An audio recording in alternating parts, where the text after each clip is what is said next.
নমস্কার আপনাদের সবাইকে। মোহনা দেখুন দীঘাতে, আর এই প্রচণ্ড গরমে দীঘাতে চলে যান ঘুরতে। দীঘা বেড়াতে যান, ঢেউ নেবেন, দেখবেন ভালো লাগবে।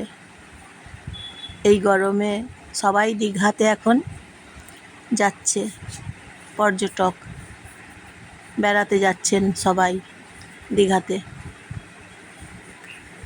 প্রচণ্ড গরম পড়েছে, তাই এই গরমের সময় ঘুরে চলে আসুন সবাই মিলে একসাথে দীঘার সমুদ্রে ঢেউ নিতে। গ্রীষ্মকালটা উপভোগ করুন দীঘা মোহনার সাথে, সবাইকার খুব ভালো লাগবে। তাহলে একবার দীঘা থেকে ঘুরে চলে আসুন, ঢেউ নেবেন, অতি অবশ্যই ঢেউ নেবেন। তখন দেখবেন খুব সুন্দর ভালো লাগছে, ঢেউ নেবেন।